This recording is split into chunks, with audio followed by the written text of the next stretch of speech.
Bom dia a todos. Bom dia. Estamos aqui com muita gratidão por iniciar mais um quadro.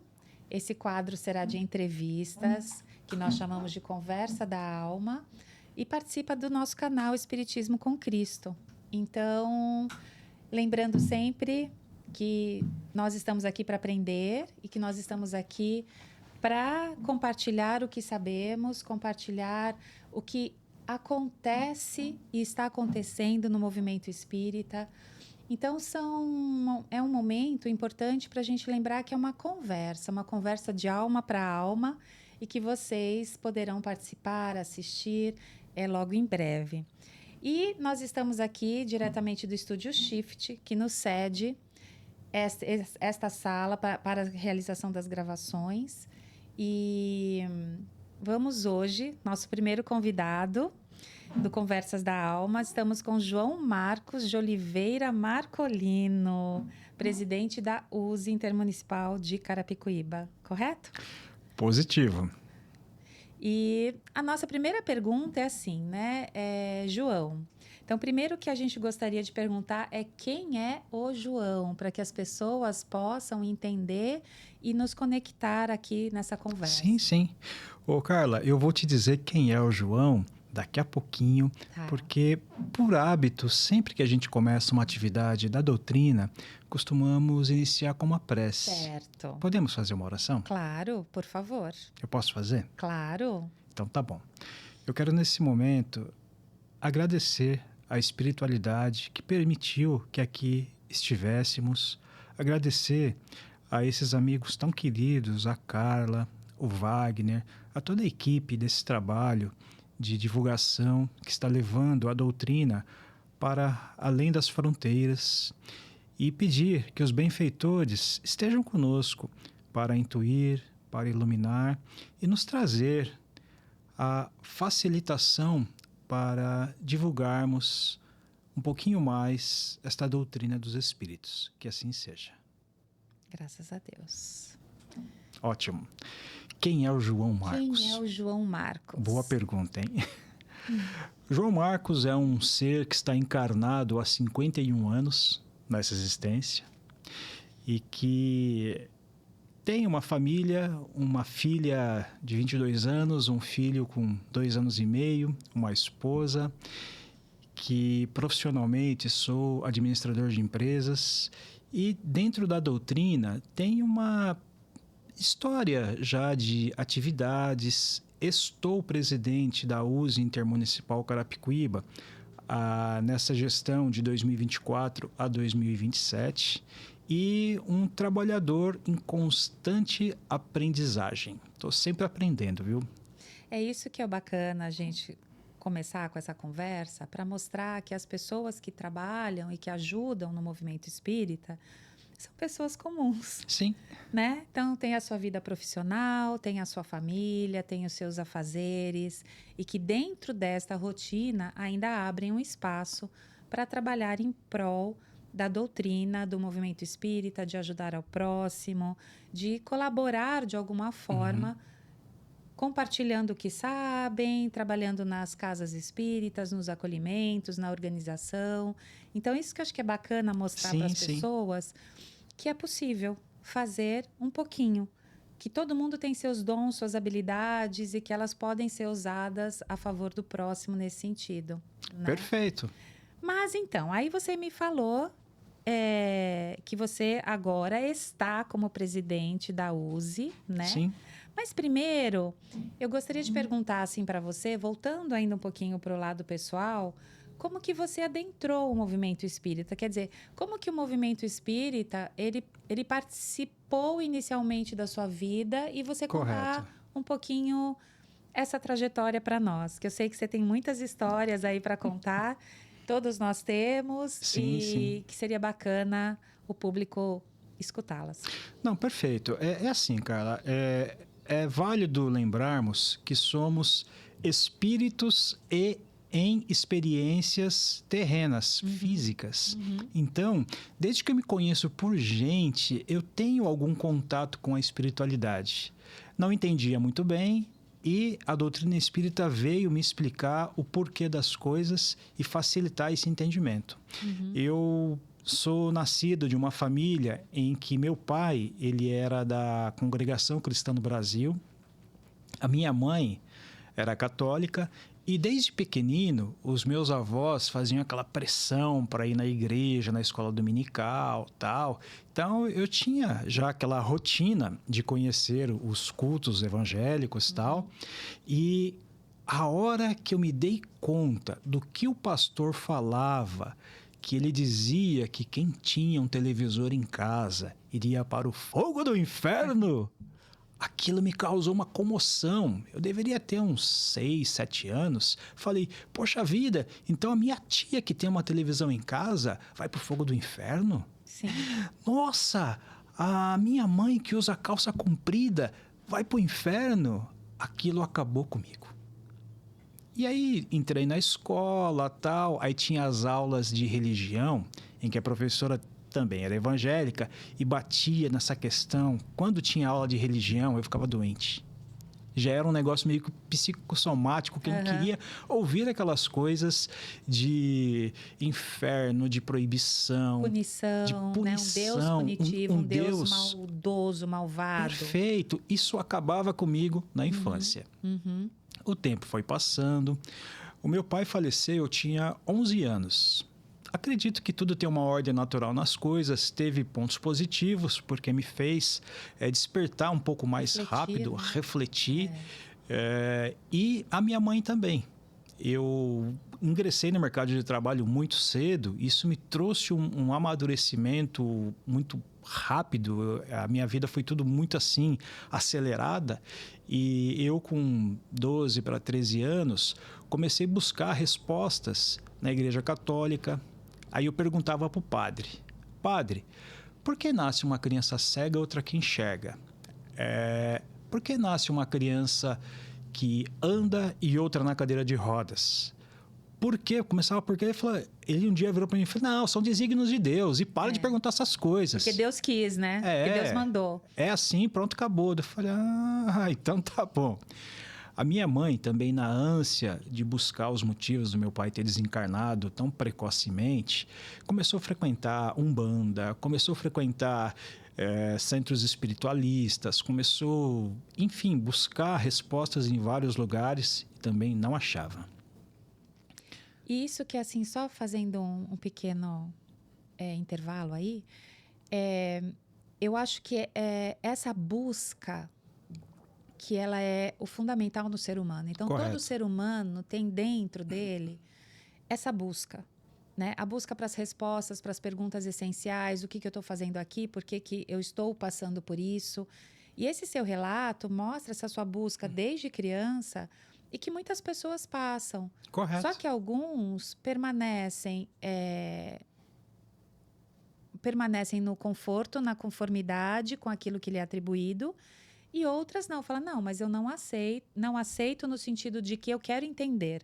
Não aceito no sentido de ir contra, mas eu quero entender. Então, assim, para mim, porque como nós todos somos espíritos, Deus está dentro da gente, então a gente não pode conceber que seja um Deus punitivo, um Deus mal, que vai dar a riqueza para um e a pobreza para outro, que vai dar uma dificuldade física para um e para outro não.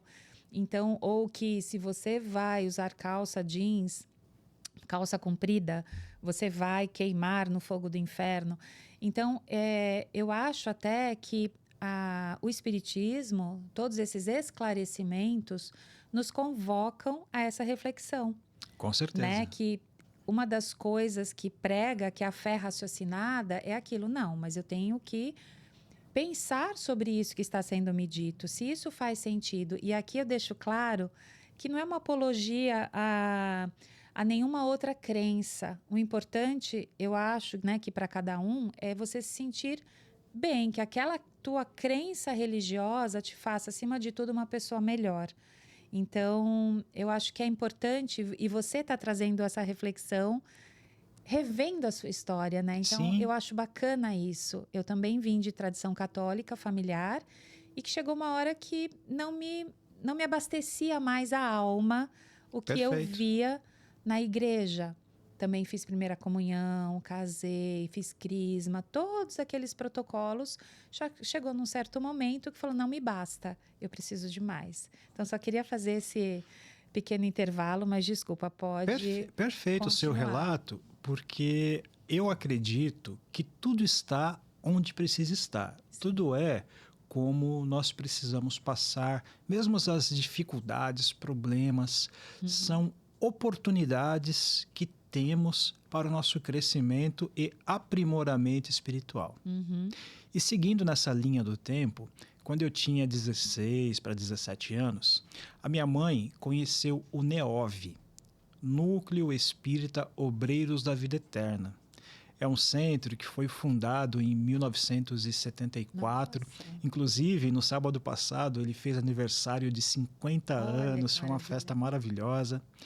E assim, a minha mãe, quando encontrou essa casa espírita, como tinha aquela base já tanto católica como evangélica, tinha um preconceito, onde eu acreditava que tudo era questões do demônio. Uhum. E aí minha mãe começou a falar, filho, tem um lugar muito legal que eu fui, é bacana, tem pessoas jovens, tem pessoas comunicativas, a palestra é excelente, tem o passe. Opa, o que é isso, mãe, passe? Não, é uma imposição de mãos. Eu falei, mãe, isso é tudo coisa do demônio, tudo coisa do capeta. Ela, não, filho, vai lá conhecer, você está sendo preconceituoso. Mãe, deixa como tá, vai. Uhum. E devagarinho, ela foi deixando um livro dos Espíritos no banheiro, foi deixando na sala um Evangelho segundo o Espiritismo. Olha só. Um belo dia, passou uma pessoa na rua vendendo aquelas enciclopédias e tal. Ela me comprou um livro dessa espessura com a obra completa de Allan Kardec. Eu quase tive um treco. Falei, como que você compra isso, mãe? Pelo amor de Deus! Vai vendo o desfecho da história. Ah, não, filho, vai ser bom, é importante, eu quero estudar, tal. Tá bom, mãe. E eu, desde a minha infância, sempre fui acometido por uma bronquite asmática que eu até acreditava que eu ia desencarnar por conta dessa bronquite. Falta de ar. É uma falta de ar terrível. E certa feita, eu fiquei uma semana passando muito mal. Cheguei a ficar internado, fui pro balão de oxigênio, tomei adrenalina, aminofilina e nada cortava a crise de bronquite. Aí um dia, minha mãe estava comigo no hospital, falou, filho, aqui na rua do hospital tem uma senhora que frequenta lá o NEOV. Falei, sério, mãe? Legal, legal. E com dificuldade de respirar. Você não quer dar uma chegadinha lá pra gente conversar com ela, tal? Eu falei, mãe, eu tô tão desesperado. Vamos. Saímos do hospital, era umas 11h30 da noite, mais ou menos. Era quase em frente, literalmente. Batemos na porta, a senhora abriu. Uma senhorinha que emanava luz, devia ter 1,5 m. O nome dela é Dona Elvira. E deve ser gigante. Pode ter certeza que muitas pessoas conheceram a Dona Elvira, já é desencarnada, mas naquele momento ela deveria ter uns 80 e poucos anos. Nos recebeu com tanto calor, com afeto. Falou, entrem, filhos, entrem. Eu entrei, essa senhora começou a conversar comigo, falou, filho, senta aqui na bordinha da cama. Eu sentei na borda da cama, ela só falou assim, Senhor Jesus, e impôs a mão sobre a minha cabeça. Foi como se tivesse tirado, naquele momento, o que não estava bom e eu, naquele instante, acabou a crise. Voltei a respirar e, graças a Deus, a partir desse dia, eu nunca mais tive uma crise de bronquite, que é uma doença crônica, Sim. não tem cura, enfim. Sim. E isso me fez refletir e deu aquele clique. Só que naquele momento já não era mais ela que estava falando comigo. Eu percebi que o tom de voz dela mudou. Sim. E ela disse, olha, você está bem agora, mas você sabe o que tem que fazer? E é lá em cima, tá? Apontou com o dedo em direção ao NEOV. Tá. Eu olhei para ela e falei, tá bom. Voltamos para casa, eu estava bem. Minha mãe falou, então, filho, você entendeu, né, que a senhora disse que você precisa ir ao centro? Falei, entendi, mãe. Aí, nos 2 dias seguintes, 3, eu tinha hábito de fazer oração ajoelhado, como a igreja evangélica condiciona.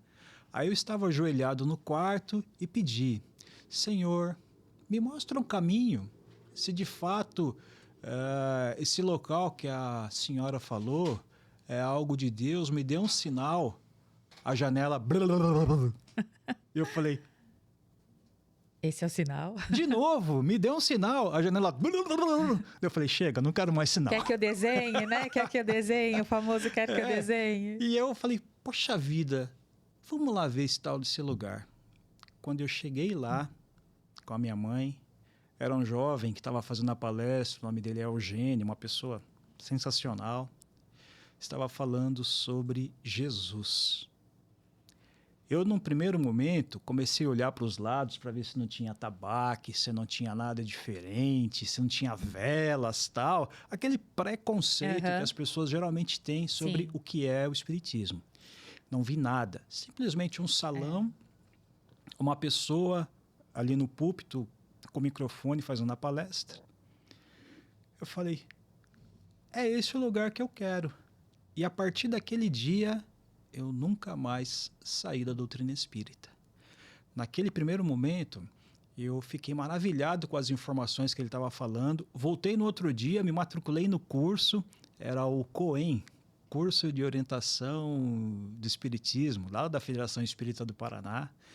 E comecei a estudar, comecei a ler assim numa... Aí pegou o livrão que a sua mãe comprou. Aí peguei o livrão que tinha as imagens de Gustavo Doré, que falava sobre Allan Kardec, Leon Denis. Engoli aquele livro, né? E comecei, a partir daí, a minha caminhada nesse trabalho da doutrina espírita. Iniciei nos grupos de jovens, tinha Mocidade Espírita. Aí esse grupo que eu participava não foi para frente, eles se debandaram. Aí o presidente do centro, que era esse rapaz, o Eugênio, falou para mim, ô João, por que você não começa um grupo de mocidade? Eu falei, podemos tentar. Aí me apresentou o senhor Milton Barban, que é uma pessoa fantástica também, já um senhor de idade, que era o orientador do curso, e falou, eu lá nos meus tempos de jovem, na Comenoesp, lá em Barretos, participei do grupo de jovens e tal. Ele me deu algumas bases e a partir dali nós começamos o GESP, que são os Jovens Espíritas Semeadores da Paz. É um grupo que existe até hoje, tá? E olha, João, ouvindo assim todo o seu relato, para quem trabalha numa casa espírita, eu também trabalho no Centro Espírita Cristão, trabalhei muito no atendimento fraterno, que é a parte, para quem não sabe, que recebe as pessoas, né? Então, que recebe as pessoas que estão chegando.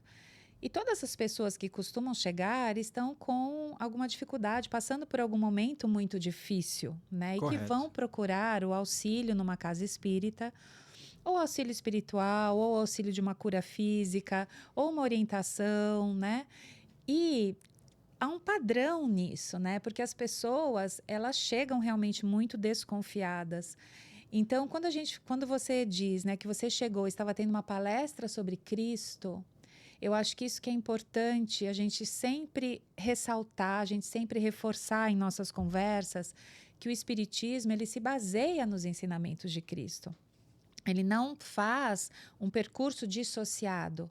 Correto. Só que ele vai além. Ele mostra o que é esse mundo espiritual, ele ensina sobre esse mundo espiritual. Sim. É sobre essa existência de todos, né, os anjos, arcanjos, os espíritos superiores, os mentores, enfim. E que nós somos espíritos.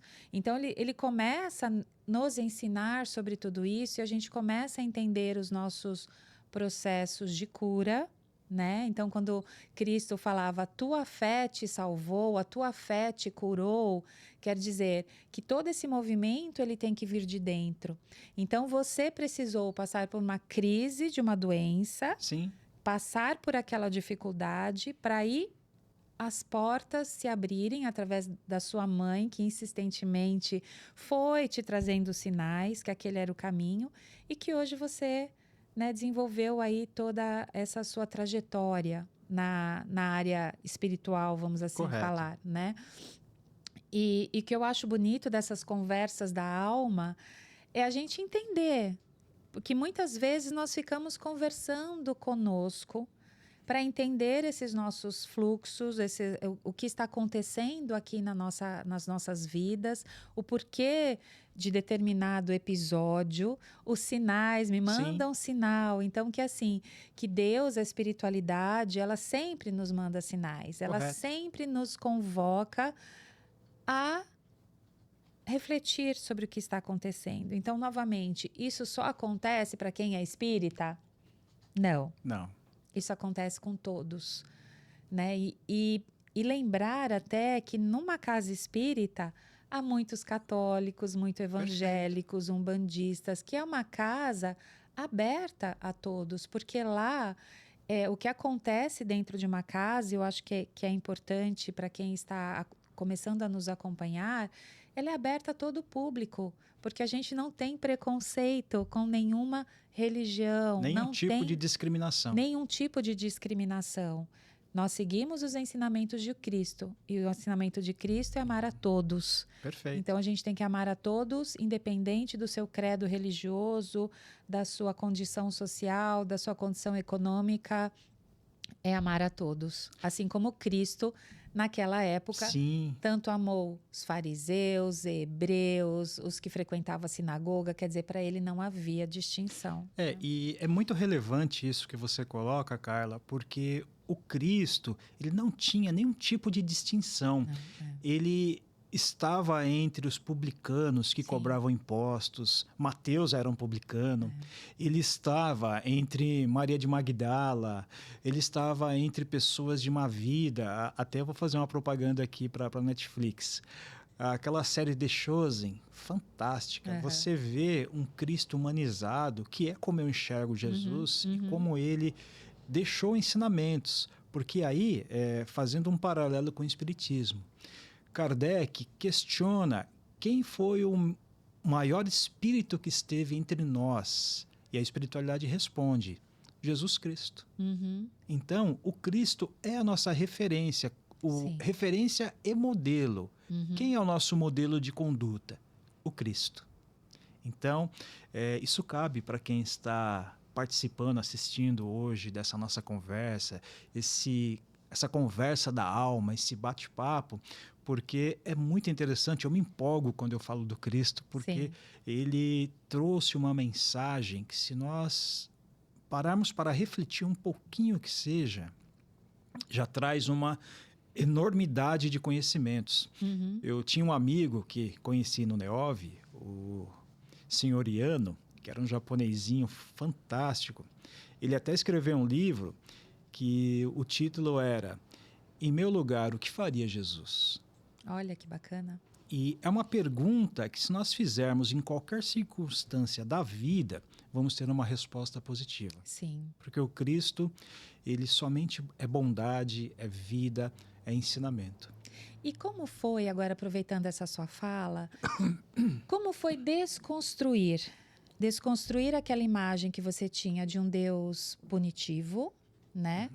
Para esse Deus amoroso, que é o que o Cristo também foi nos mostrando. Como foi esse processo de desconstrução? Porque para muitos de nós é difícil você desconstruir algo que você viveu como uma verdade durante muitos anos. Sim. Então, como foi esse processo? Como que você se enxerga hoje, né? Como adulto já, que passou por muitas coisas, olhando para trás. Como que foi esse processo de desconstrução? Sim. O conhecimento, Carla, é a chave para a solução de todas as coisas na vida. Então, foi através dos estudos, das reuniões com a mocidade espírita, com os cursos, com o atendimento fraterno, porque chegou um momento em que eu comecei a trabalhar ativamente no centro, comecei a fazer palestras, comecei a trabalhar na entrevista, que é o atendimento fraterno, trabalhar na mocidade, trabalhar na sopra fraterna. Comecei a, enfim, me dedicar realmente à causa espírita. Tanto que um dia minha mãe chegou para mim e falou: calma, filho, eu falei para você ir, mas... Não é para abraçar o mundo. Não era para ir com tanta intensidade. O centro funcionava todos os dias, eu ia todos os dias no centro. Ela falava, você vai ficar fascinado, para com isso. Eu falei, mamãe, é necessário, dia tal tem tal coisa, dia tal tem outra, tal. E foi nessa busca, nessa ânsia de encontrar respostas que eu fui desconstruindo todo aquele preconceito que havia. Através da mediunidade, porque eu comecei a participar de reuniões mediúnicas, através da parte administrativa do centro, que muito cedo também me convidaram para participar do conselho, eu entrei no conselho. Nessa fase de jovem, fui vice-presidente do centro também. Então, isso tudo me trouxe uma certa bagagem e as respostas que eu tanto queria. Uhum. Quando eu perguntava por que há tanta diferença na vida, o instrutor me dizia, bom, é porque existe a lei de causa e efeito. Sim. Nós sempre colhemos aquilo que plantamos. Ah, mas e aquelas pessoas que sofrem, mas que não têm uma causa? Então, se a causa não é nessa existência, é numa vida anterior. Eu falei, opa, aí eu comecei a entender que existia a reencarnação. Sim. A reencarnação também é um assunto maravilhoso, porque é a única resposta que tem para as divergências da vida. Sim. Para nós entendermos o porquê alguns sofrem, entre aspas, tanto. Sim. Passam por tantas provações e outros, entre aspas, também têm uma vida mais leve, né? Então, eu acho que é bacana a gente abordar esse assunto, mas lembrando que é o que você falou. E é uma lei de física, quer dizer, é uma lei natural. Causa e efeito é uma lei natural. Então, a gente começar a entender que nós somos seres naturais e que participamos dessa lei natural de causa e efeito, eu acho que isso é super importante.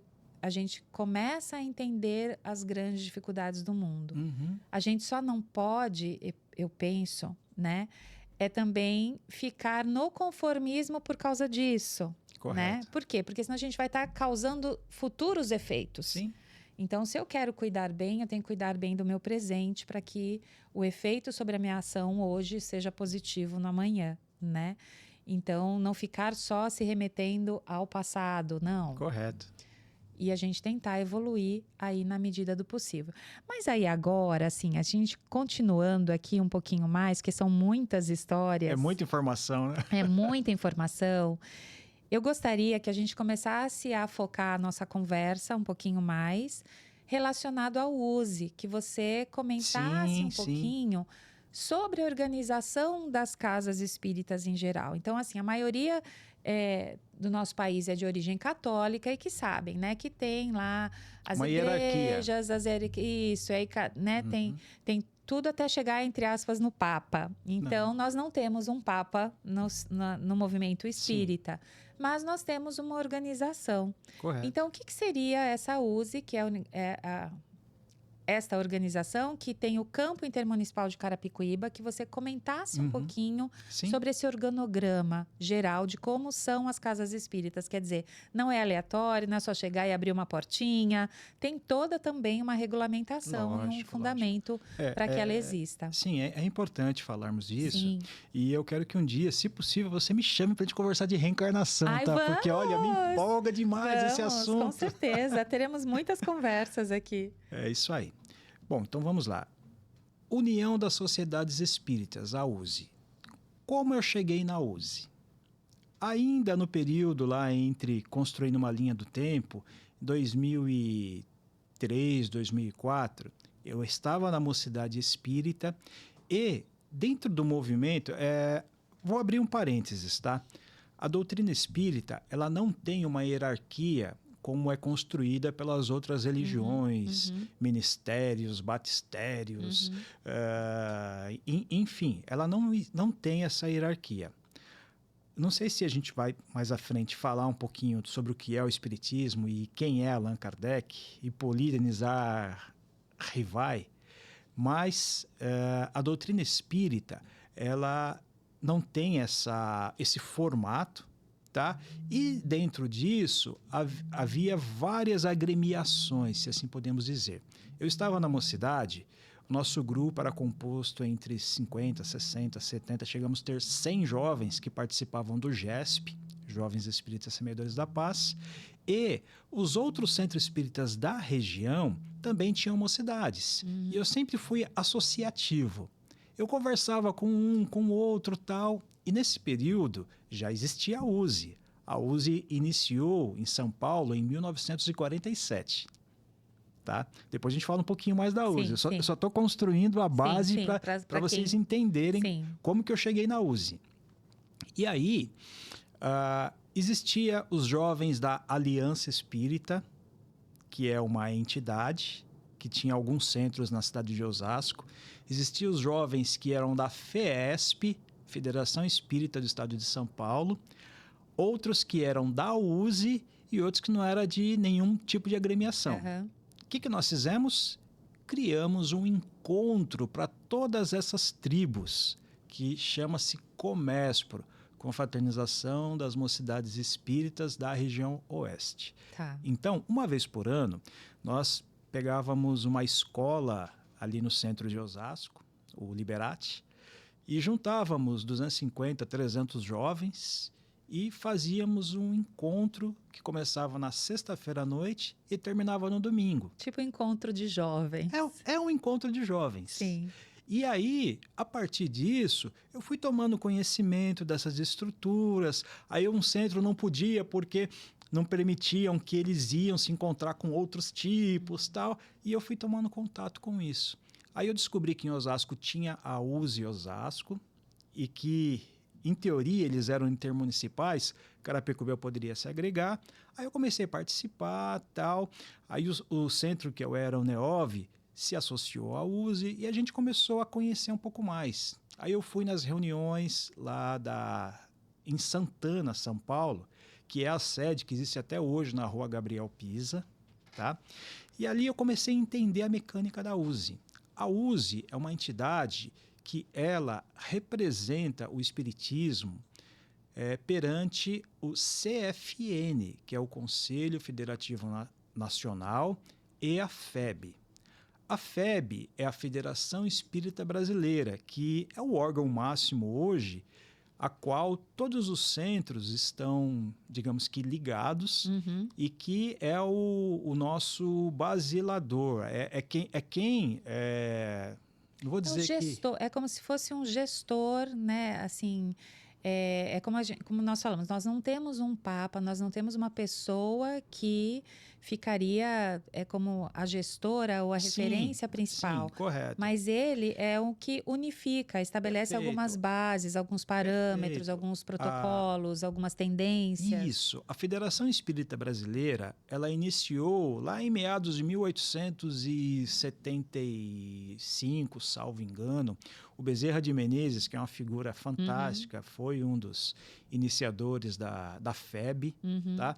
E aí a FEB tem, por exemplo, debaixo do seu guarda-chuva, no Paraná, a Federação Espírita Paranaense, no Rio Grande do Sul, a FERGS, que é a Federação Espírita do Rio Grande do Sul.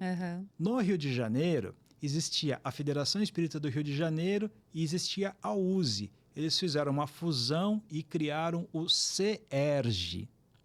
Em São Paulo, São Paulo é um país praticamente, grande, é muito grande. Então, em São Paulo, filiados à USE hoje são mais de 1.500 centros espíritas.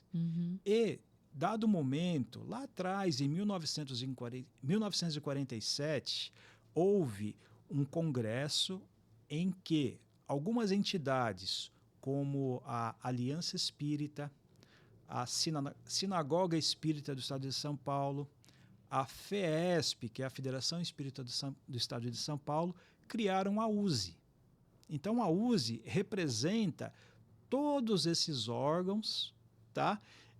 Não significa que todo mundo é submisso à USE, pelo contrário, porque a USE ela não é um centro espírita, ela é uma entidade representativa do movimento.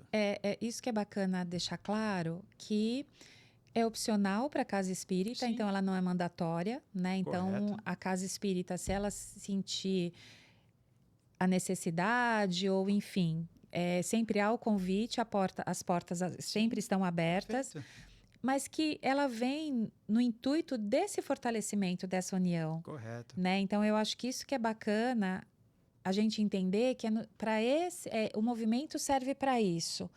Aquele famoso união faz a força. Correto. Então, antes as casas realmente, historicamente falando, elas eram todas não conversavam entre si, Sim. né? Então, cada uma ia realizando o seu trabalho e tudo mais. E com o início destas entidades, né, que ligadas mais à questão de gestão, organização, elas acabam fortalecendo o movimento das casas espíritas. Perfeita essa sua colocação. E o que eu gostaria também de colocar, pensando em tudo isso, João, é que, por exemplo, tem muitas pessoas que abrem a casa espírita pela fé, pela vontade, pela necessidade, né? Só que não tem uma formação de um gestor, de uma gestão, Correto. de uma administração. Então, tudo isso também é bacana da gente pensar que tendo uma USE, uma FESP para que essa pessoa possa estudar também sobre isso, eu acho que acaba contribuindo bastante para a organização dessas casas, não? Sim, sim. E, inclusive, a USE, ela não determina regras. Pelo contrário, ela é uma facilitadora e busca apoiar a casa espírita. Se a casa espírita não tem um trabalho de assistência social, ela consegue organizar, porque ela tem um departamento que chama-se APSE, de apoio à promoção social espírita. Se a casa não tem um grupo de mocidade, ela tem um grupo que apoia a mocidade espírita, que consegue descrever, mostrar como funciona, orientar. Se o centro não tem um expositor, orador que seja, a USE consegue indicar uma pessoa que possa ir lá fazer um treinamento, um curso. Eu fiz vários. Ou até mesmo oferecer uma palestra. Sim, né? oferecer a palestra, oferecer essa alternância, sabe? Essa troca de expositores entre os centros. Então, a USE é um facilitador. E na época da pandemia, nós vivemos muito isso, porque as pessoas fecharam-se tudo. Sim. Casa espírita, comércio, igrejas, tudo foi fechado. Nós criamos um grupo chamado USE em Foco e fazíamos palestra virtual, online, bate-papos, foi quase um programa. Então, foi muito positivo isso. E aí, em união com a USE Carapicuíba, USE Osasco e USE Cotia. Falando um pouco mais sobre o início da USE Carapicuíba, após esse contato com a mocidade, eu fui ficando adulto, casei, tive filhos, aí eu já não cabia mais no ambiente da mocidade. E a gente tem que entender o momento de dar novos passos. Né? E a partir daí, dentro desse grupo que nós criamos das mocidades, nós tínhamos um trabalho chamado Caldo Fraterno, em que cada semana um grupo de mocidade, ou alguns, faziam entregas de refeição na rua para os moradores. Então, nós íamos lá no centro de São Paulo, Avenida São João, embaixo do elevado, aquele trecho do pátio do colégio, tal, distribuíamos ali umas 500 refeições, todo sábado à noite. Era a balada da mocidade, era distribuir refeição. E esse grupo, tinha um grupo em Barueri, um em Carapicuíba, 2 em Osasco, e a gente ia fazendo essa atividade. Chegou um momento que o centro nosso de Carapicuíba, que permitia utilizar a cozinha, precisou fazer uma reforma tal, e a gente não poderia mais fazer. Falei, caramba, né? E agora, né? E agora, o que nós vamos fazer? Dentro desse trabalho que eu comentei contigo, tem a figura do Ronaldo, que foi a primeira entrevista que eu passei, uma pessoa fantástica. Aí, um belo dia, estava eu lá no centro. O Ronaldo chega e fala, João Marcos, você sabia que todo mundo tem que abrir um centro espírita na vida? Eu falei, Você já abriu uns 20, né? Ele, então, né? Mas quantos você já abriu? Eu falei, nenhum. Topa abrir um centro espírita? Eu falei, topo, por que não? Aí do lado tinha uma outra amiga nossa, Lúcia de Fátima. Ele falou, Lúcia, quantos centros você já abriu? Ela, nenhum. Topa abrir um centro? Topo. A Lúcia tinha um trabalho de distribuição de leite nas comunidades. Nós tínhamos esse trabalho do caldo fraterno. E aí que iniciou o Amor e Luz. Núcleo Espírita Amor e Luz, que existe até hoje. Foi em meados aí de 2006, 2007, não me falha a memória, né? A idade vai chegando. Mas é um centro que funciona até hoje. Lá em Carapicuíba, na Rua Maria Helena, 174. Então, eu acho que já aproveitando essa oportunidade, já fala os momentos em que o centro está aberto, o que as pessoas podem encontrar, região de Carapicuíba, né? Pode acessar pelos próprios sites da USE, que é usecara.org. Então, a gente vai colocar depois nos comentários do vídeo esse link para quem quiser. Pesquisar centros da região inteira. Porque indo para o Nea Luz, aí eu fui lá o primeiro presidente e tal. Aí depois, quando terminou a gestão, eu falei, e agora, o que eu vou fazer da minha vida? Deixa outras pessoas trabalhar, né? Aí a USE Osasco já não estava mais funcionando.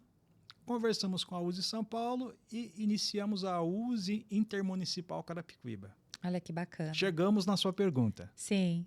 USE Intermunicipal Carapicuíba, ela abrange quais municípios? Sim, ela atua na cidade de Carapicuíba, Barueri, Santana de Parnaíba, Cajamar e Pirapora do Bom Jesus. Então, todo aquele pedacinho aqui da região metropolitana oeste. Perfeito.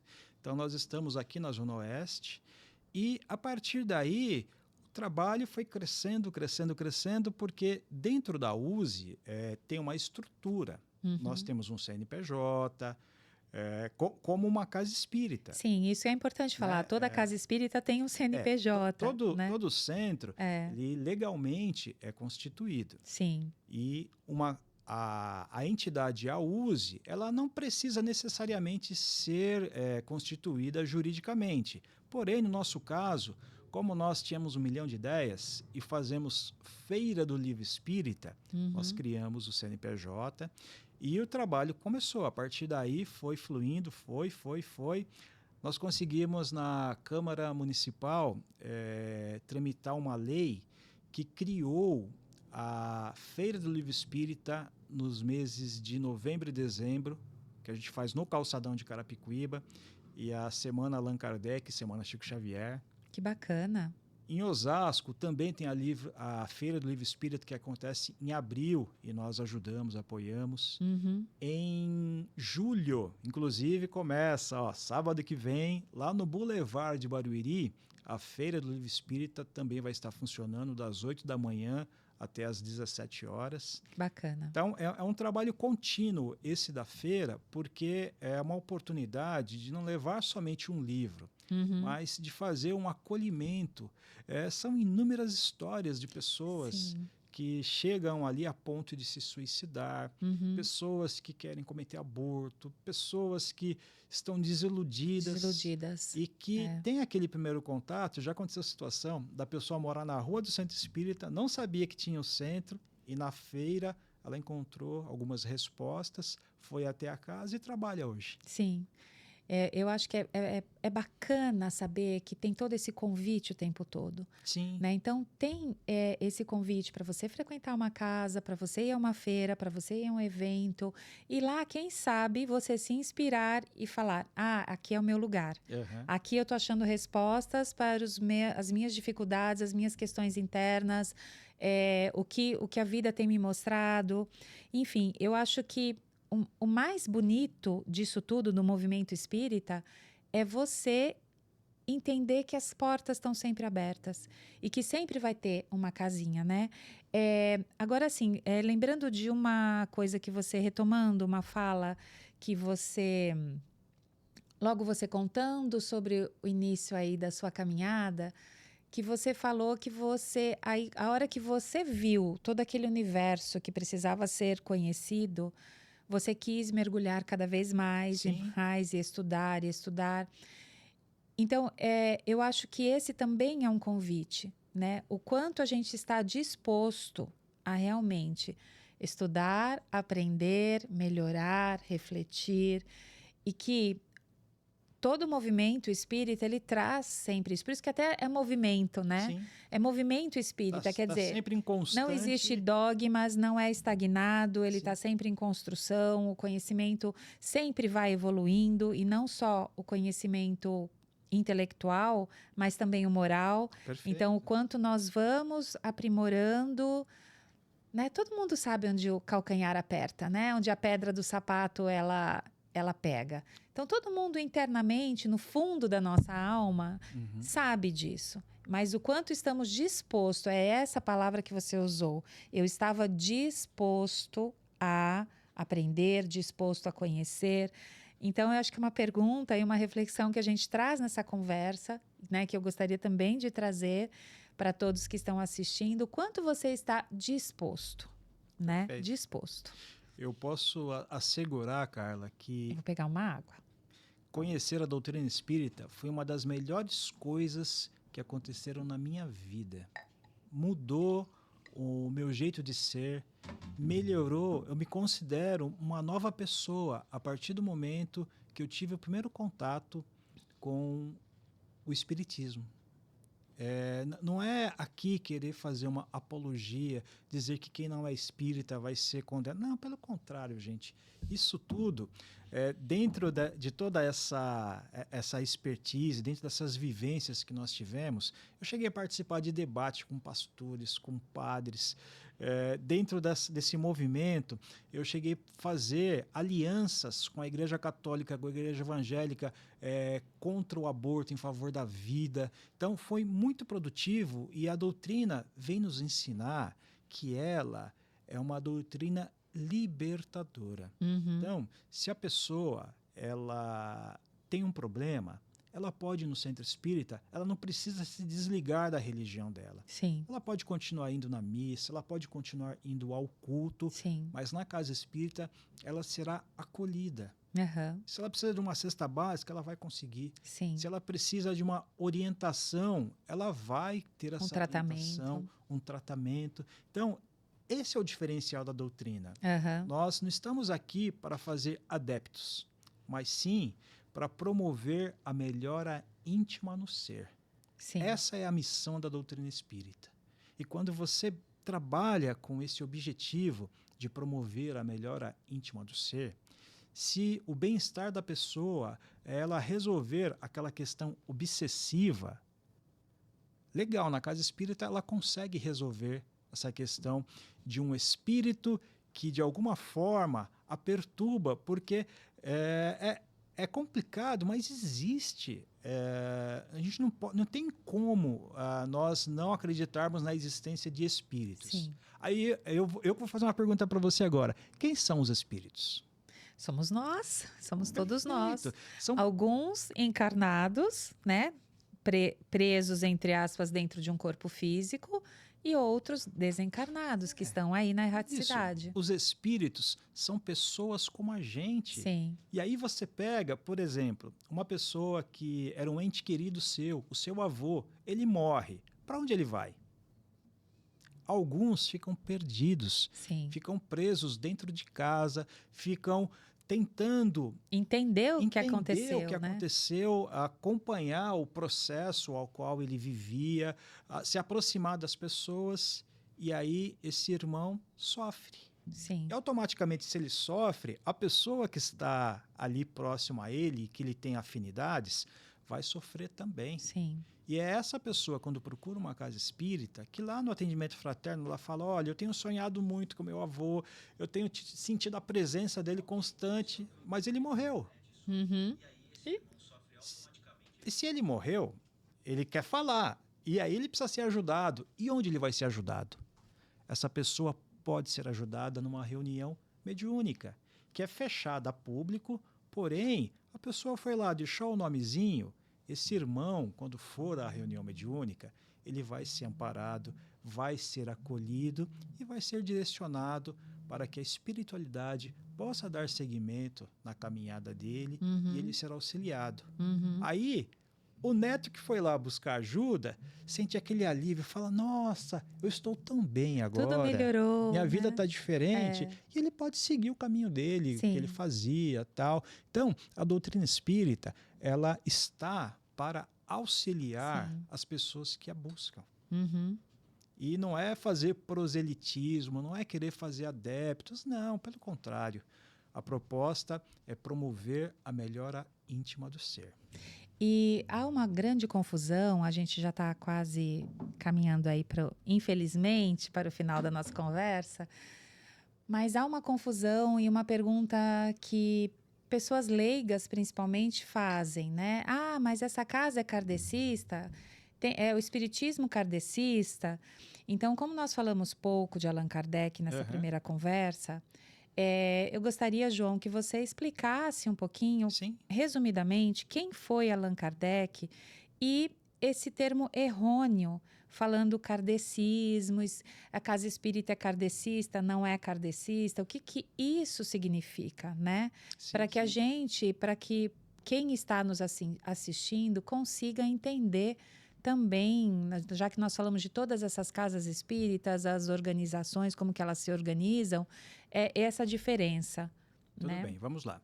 Primeiramente, Allan Kardec, ele é uma pessoa iluminada, vamos dizer assim.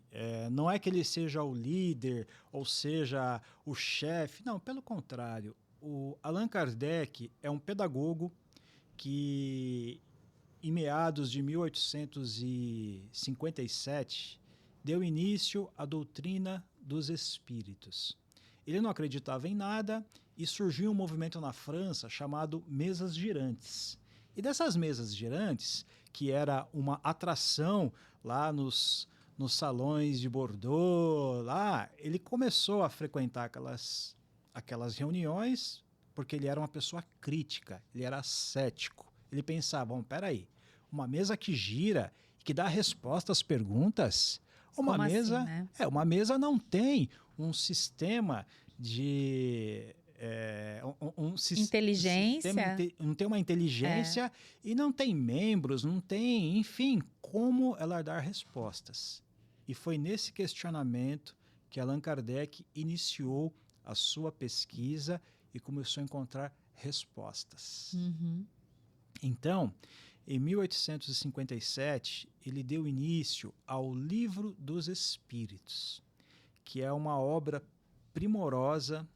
São perguntas a qual ele questiona a espiritualidade, o porquê das coisas. E a primeira pergunta não é quem é Deus, é o que é Deus. E os espíritos respondem que é a causa primária de todas as coisas. A inteligência suprema. Isso, inteligência suprema. E a partir daí, Allan Kardec faz inúmeras perguntas para todos os tipos de pensamento, e com isso ele dá início à base da doutrina espírita, com o Livro dos Espíritos, que é um tratado filosófico, científico, porque ele criou um sistema. Percebam o nível de inteligência de Allan Kardec. Ele criou o controle universal dos espíritos.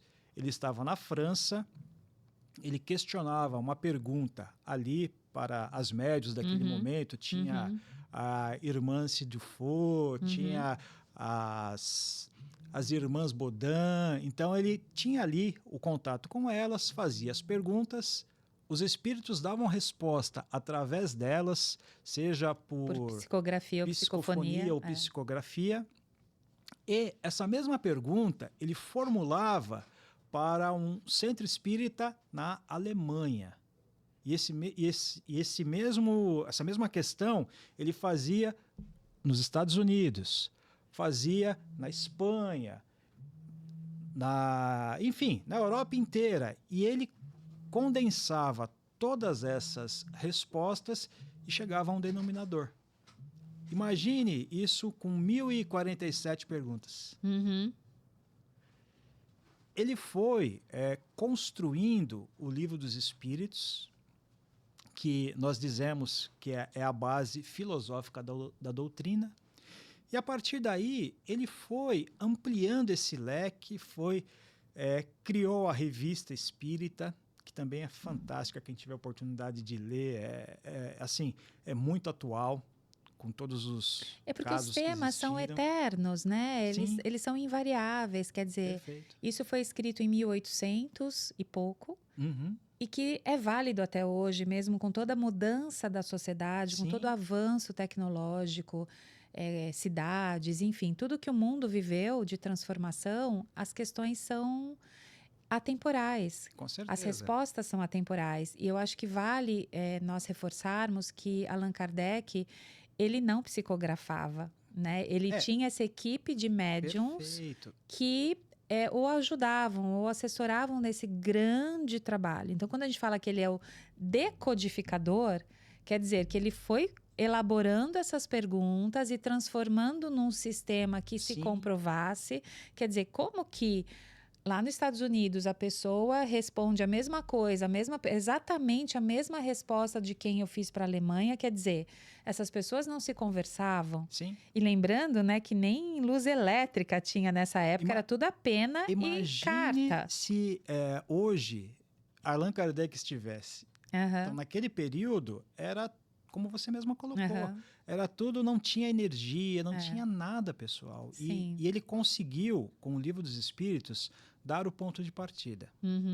E, a partir daí, ele era muito questionador.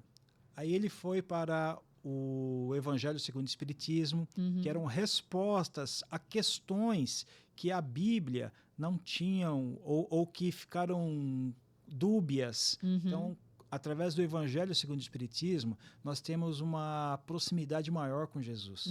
Onde ele explica, por exemplo, se o teu olho esquerdo é motivo de escândalo, arranque e jogue fora, não significa que você tem que tirar o seu olho. E ele traz ali o porquê, o que Jesus quis dizer com aquela parábola. Aí ele vai para o Livro dos Médiuns, que é um tratado científico, onde ele questiona, você foi o bispo de Marsella? Ele vai pesquisar em Marsella, se aquele irmão realmente existiu. Quem foi? Você foi São Luís? Ele vai lá pesquisar a vida da pessoa para entender, para saber. Se aquele espírito que estava se manifestando era realmente o que ele dizia que era. E é muito legal que a vida sempre nos dá as respostas, né? Quando eu fazia faculdade, eu lembro que eu tive uma aula de informática. Eu sou administrador, mas tive uma aula de informática. E nessa aula de informática, tinha um programa que foi criado por Pascal. Eu falei, Pascal, eu já vi esse nome em algum lugar. Aí eu me lembrei que foi no Evangelho segundo o Espiritismo. Pascal tem uma passagem. Aí eu comecei a pesquisar a história de Pascal. Blaise Pascal foi um dos espíritos que ajudaram a codificação do espiritismo, e ele, quando encarnado, desenvolveu um dos primeiros computadores. Olha só. Que foi a Pasqualine, que é uma máquina de calcular para ajudar o pai dele, que, enfim, cuidava da área financeira e tal, e ele criou esse primeiro código, essa primeira máquina, né? Que chamava-se Pasqualine. Então, veja que interessante. E assim, só para a gente conseguir deixar claro, então, das casas espíritas kardecistas, né? Quando alguém nos pergunta isso, o que significa, né? Então, a meu ver, significa que aquela casa segue a doutrina, não de Kardec, a doutrina dos espíritos codificada por Kardec. Então, a gente tem que entender que não é do Kardec. O Kardec foi um meio, né? Ele foi utilizado pelos espíritos devido a um planejamento da evolução da humanidade que estava para vir e acontecer a terceira revelação, que seria o espiritismo. Para quem não sabe, então, primeira revelação Moisés, segunda revelação Cristo, terceira revelação o que o mundo dos espíritos queria nos mostrar e falar, olha, ele existe, vocês são espíritos. Me perdoe, viu, Carla, porque você fez uma pergunta e eu acabei saindo pela tangente e não te respondi. Vamos lá. Allan Kardec, dentro desse princípio da codificação, ele, como eu falei, ele era um autor, um pedagogo, foi discípulo de Pestalozzi. Ele tinha um nome, que era Hippolyte Denisard Rivai. ele tinha um nome a zelar, fez uma das primeiras obras da gramática francesa. Sim, ele publicava livros, Ele publicava né? vários livros e ele não quis associar o nome dele, pessoa física, a essa nova doutrina. E um espírito um belo dia chegou para ele e falou: Hippolyte, você foi numa existência anterior um druida e se chamava Allan Kardec. Aí deu aquele clique nele e ele falou: legal, então já para que as pessoas não misturem as estações, eu vou ter esse pseudônimo, Allan Kardec. E foi aí, de fato, que começou o verdadeiro trabalho dele. E como Allan Kardec, uma das primeiras coisas que ele fez foi dissociar e criar o vocábulo espírita e espiritualista. Tá? Então, espírita é tudo relacionado a espiritismo e espiritualista é tudo relacionado à espiritualidade. Porque nos dias atuais, se nós formos ver, uma igreja cristã, ela é espiritualista. Uma igreja hindu até. Hindu, ela é espiritualista. O budista, ele é espiritualista. E, enfim, aí você pega um irmão da religião Umbanda, ele é espiritualista. Do Candomblé, é espiritualista. O católico é espiritualista. Sim, porque acredita algo além da matéria. Algo além da matéria. Então, eu acho que é bom a gente deixar claro que todos que são espiritualistas é porque acreditam em algo além da matéria. Até se a gente for pensar as tradições dos povos indígenas, Sim, também são espiritualistas, porque eles certeza. acreditavam numa divindade, em algo além da matéria. Então a gente tem que entender o que são filosofias, materialismo e Perfeito. espiritualismo, e dentro desse espiritualismo tem o hinduísta, o católico, o evangélico e os espíritas. Os espíritas. E aí, as pessoas fazem muita confusão, porque querem dar o nome do codificador, eu sou kardecista. Mas, na verdade, não existe o kardecismo. O que existe é o espiritismo. Sim. E, de novo, pessoas com preconceito, como eu comentei lá atrás, que acabam rotulando, falando, esse centro aí, não sei não, esse centro não é espírita, ou não é, então é kardecista. Mas não existe. E o que importa é o resultado que aquele local traz. Sim. E eu tenho muito respeito pelas religiões afro. Sim. É uma cultura. Sim. Então, só que não são espíritas. Eles são afro-brasileiros, africanos, enfim. Então, cada um tem a sua devida organização, a sua forma de cultuar a importância. Mas, na doutrina espírita, você não tem nada exterior. Então, na doutrina espírita não tem casamento, não tem batizado, não tem velas, não tem rituais. Santos. Não tem santos. Imagens, no sentido disso. Então, a doutrina espírita, ela é clean. Ela simplesmente promove a melhoria íntima do ser através do estudo, através da prática da caridade. Se você perguntar, eu vi alguém ajudando, tal, pode ter certeza que tem um espírito ali por trás, participando, envolvido. Então, a doutrina espírita é uma doutrina libertadora que, primeiro, nos ensina a refletir, a enxergar sobre a vida além da vida, que a morte não existe. Sim. Nos ensina a compreender os porquês da vida através da reencarnação e prometo que vai ser breve, tá? Quando eu tive a certeza mesmo da reencarnação, foi porque na Bíblia tem uma passagem em que Mateus pergunta para Jesus que da transfiguração do Tabor, que estava João Batista e que eles achavam que era um dos profetas, Elias, ou enfim. Aí Jesus fala, olha, na verdade vos digo, Elias já veio e vocês não o reconheceram e o mataram. E aí a Bíblia fala que se deram conta que era de João Batista que Jesus falava. Eu fiquei encafifado com aquilo. Eu falei, vamos pesquisar. Eu fui pesquisar como que João Batista desencarnou, morreu. foi decapitado. Sim. A Salomé fez todo um... Tá, e ele foi decapitado. E Elias foi um dos profetas que, certa feita, ele mandou decapitar todos os outros profetas da cidade de Baal. Ele não precisava, mas reencarnou como João Batista e pediu para que ele também passasse pelo processo da decapitação Que é o que ele causou. que ele causou para quitar os seus débitos. Uhum. E aí eu fui um pouco mais a fundo, comecei a pesquisar alguns estudiosos do tema, como Ian Stevenson, que é um médico canadense, que a gente vai falar em outra oportunidade, o Brian Weiss, o Dr. Hernani Guimarães, que é aqui da USP, já desencarnado, mas criou o Instituto de Psicobiofísica. Uhum. Então, tem muita prosa para a gente fazer ainda. Sim. Viu? E para finalizar, bom, em primeiro lugar, João, foi maravilhosa essa nossa conversa. Gostaria de te agradecer por essa oportunidade dessa troca que Imagina. existiu aqui. E gostaria de agradecer a todos que estão nos assistindo. E compartilhem se aquilo fez sentido para vocês. É a nossa primeira conversa, então também é um marco para o início desse trabalho Conversas da Alma dentro do nosso canal Espiritismo com Cristo.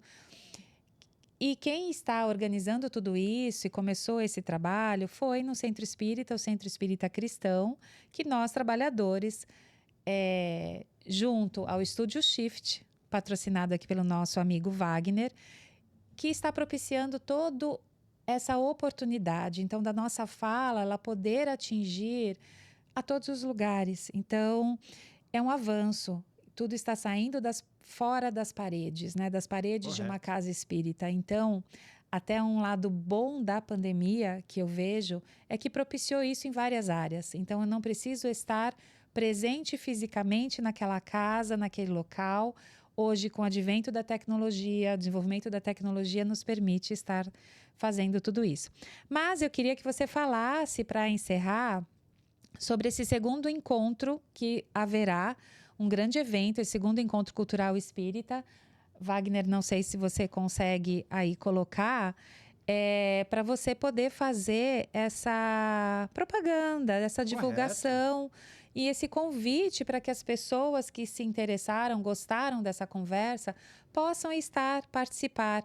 E o tema parece que é muito relevante, né? Com certeza. Ele é algo que é um serviço de utilidade pública, porque nós falaremos agora, no dia 4 de agosto, sobre o suicídio, que é uma causa assim, terrível que assola a nossa sociedade. Sim. E faremos um evento que vai reunir nomes como a doutora Deusa Samu, o doutor Alejandro Veras, que é um psiquiatra que trata desse assunto já tanto no seu dia a dia profissional, como também dentro da doutrina espírita. Ele foi presidente da AME, que é a Associação Médica Espírita.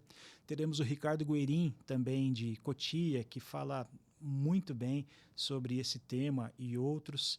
E dentro dessa proposta, desse encontro cultural, vai ser um dia inteiro, que vai começar às 8h30 da manhã, vai até às 17h30, em que teremos workshops, palestras, teremos teatro, vamos ter algo muito diferente, que é um teatro-debate, em que o grupo do Consolador de Jandira vai apresentar uma peça escrita especificamente para esse evento sobre suicídio, e vai ter uma banca de debatedores que vão falar a respeito. Então, a ideia é a gente sair de lá conhecendo um pouco mais e como ajudar uma pessoa que tenha essa tendência suicida. E vai ter alimentação. Cada centro da região vai levar uma barraca para que a gente possa alimentar esse povo todo. No ano passado, esse evento reuniu em torno de 1.000 pessoas, ali no Museu da Bíblia, em Barueri. E a nossa proposta agora é que a gente traga novamente essas 1.000 pessoas para que mais um pouquinho. E mais um pouquinho para que participem, assistam e possa voltar para casa entendendo um pouco mais sobre o suicídio e com isso conseguindo, através da arte, através da música, através de todo esse encontro com outras pessoas, poder, quem sabe, ajudar um amigo, um parente, um vizinho, alguém que precisa de receber esse auxílio. Sim, eu acho que isso é uma conversa muito importante, né? Que também é um tema de uma nova conversa. Uhum. E só me fala uma coisa, João. No site da USE, vocês terão essa programação para a gente poder Sim. colocar no link abaixo do vídeo, para quem se interessar, poder clicar lá e ir acompanhando a programação desse evento. Eu vou passar para o Wagner, inclusive vai ter o QR Code para a pessoa se inscrever já, Tá. porque além do encontro para os adultos, teremos um encontro paralelo para a infância. Olha que bacana. Porque a infância também é importante, a Sim. criança, que é um espírito eterno, já ir tomando pé da situação, conhecimento, e tem toda uma programação para que os pais possam ficar tranquilos assistindo o evento e as crianças participando de um outro evento. Estarem assistidas, mesma protegidas e com esse olhar, né? E vamos combinar, para a criança ver uma palestra é muito chato. Sim. Mas para ver, de repente, um teatro, de uma outra forma, sim, uma música, uma brincadeira. Dramatizando isso, acaba sendo bem positivo. Uhum. Então tem algumas imagens aí que o Wagner foi colocando para a gente. E agora o tema central vai ser suicídio não, eu escolho viver. Eu escolho viver. É isso. Que bacana. Então, João, muito obrigada. Gostaria de agradecer mais uma vez essa oportunidade, agradecer a todos vocês de estar aqui conosco e compartilhem. A ideia é que esse canal ele possa prosperar cada vez mais e atingir cada vez mais. Lembrando que o Conversas com Alma é isso, é de pessoa para pessoa, correto, de alma para alma. Não temos todas as respostas, mas estamos buscando respostas para várias perguntas. Então, eu acho que é esse o objetivo desse canal. Não temos respostas prontas, não temos ideias fechadas, mas que a gente está aqui nesse movimento de sempre aprender, sempre evoluir. Maravilha. Então, muito obrigada, João. Eu agradeço e espero que minha alma tenha tocado um pouquinho a sua, Sim, e com certeza. isso a gente possa construir um presente e um futuro melhor. Sim, obrigada, viu?